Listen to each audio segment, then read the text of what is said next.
O livro 5 Minutos de José de Alencar foi lançado no ano de 1856. Assim como o da Viuvinha, ele também foi lançado no início da carreira do autor.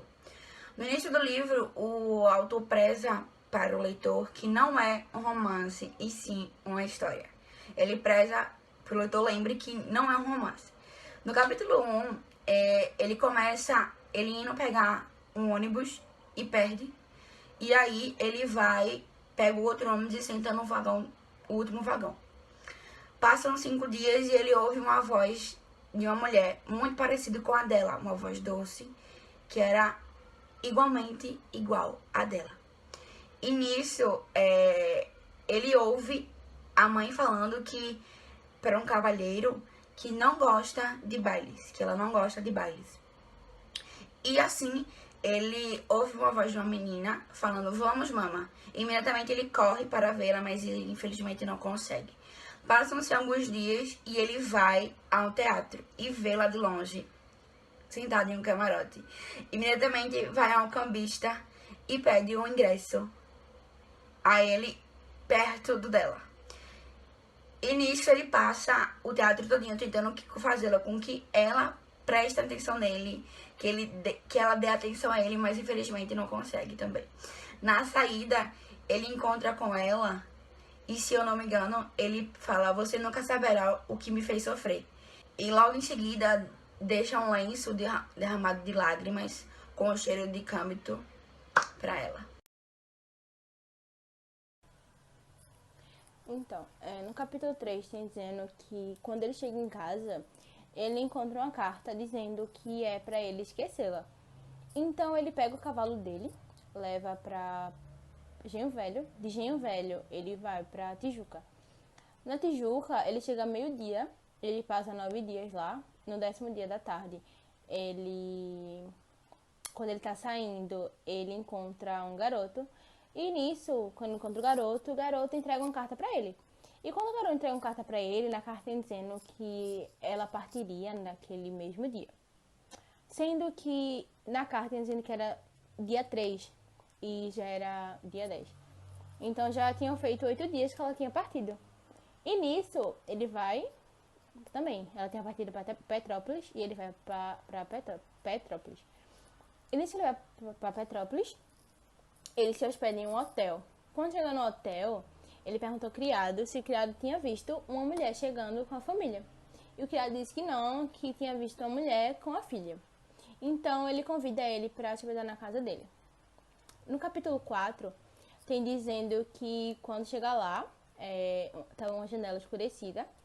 E depois de muita conversa, tipo um longo dia de conversa, a moça se deita no peito dele. E nisso que ela se deita no peito dele, ela tem convulsão e excesso de tosse. Samara, eu vou falar um pouco do 5º e 6º capítulo. Bem, como a gente viu no 4º capítulo, tem o tão esperado encontro dos dois e eles passam lá um tempo juntos e acabam até declarando o amor um para o outro. No dia seguinte, o nosso personagem principal, ele acorda e já quer ir ver a sua amada, mas acaba que tá muito cedo ainda, umas 8 horas da manhã e ainda estava tudo fechado, ele não tinha como vê-la. Mas ele acaba indo para o hotel, ele volta para o hotel e lá um criado entrega uma carta e era dela a carta, da sua amada. E ao ler, primeiro ele fica muito feliz, depois ele fica um pouco apreensivo porque ele vê que o conteúdo da carta não é tão feliz como ele esperava. Ela conta de 5 meses antes do primeiro encontro deles. Ela tinha acabado de fazer 16 anos, foi para um baile e o viu de longe. Ele não viu naquela noite, mas ela se apaixonou à primeira vista. Mas um pouco depois disso, infelizmente, ela descobre ter uma doença que, principalmente naquela época, era vista como uma doença incurável, talvez.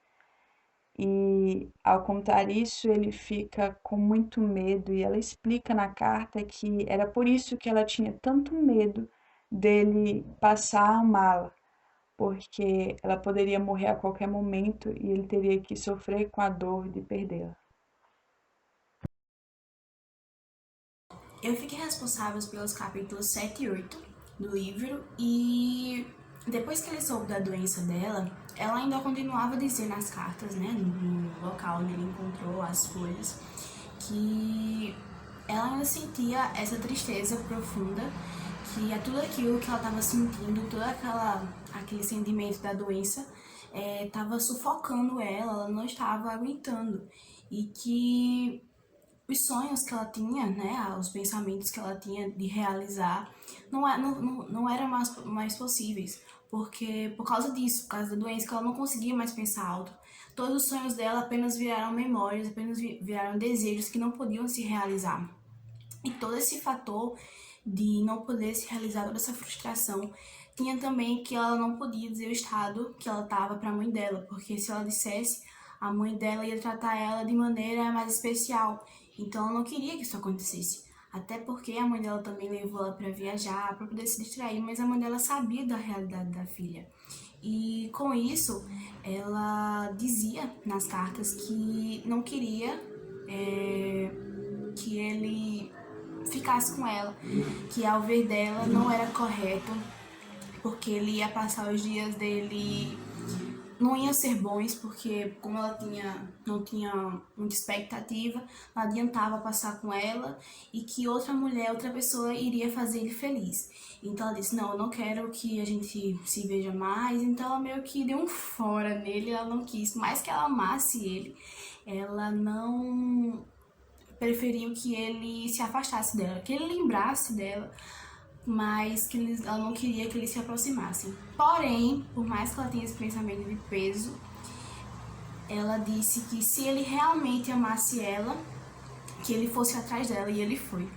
Por incrível que pareça, eu pensei que ele não iria, que ele ia, sei lá, refletir como ela tinha pedido, que ele passasse pelo menos 24 horas pensando, mas ele não quis passar nem um minuto, nem um segundo pensando, ele só simplesmente quis ir atrás dela e foi. Ele até comprou um cavalo, meu Deus, ele comprou um cavalo pra ir atrás dela e correr. Já tinha condição, então ele foi, correu atrás dela, até falou com um pescador para poder ele ir até a cidade onde ela estava, faltava 1 hora.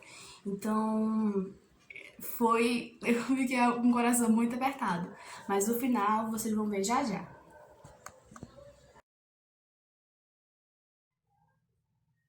Na reta final do livro, ele sai da cidade de Petrópolis e vai até a Europa para se encontrar com Carlota. Ao chegar lá, ele diz para ela que contou cada segundo, cada hora daquela viagem para poder se encontrar.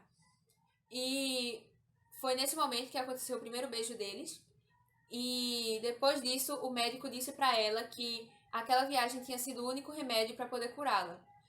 Após esse período, eles se casaram na igreja de Santa Maria, em Florença, e viveram a vida de nômades viajando por vários países e afins.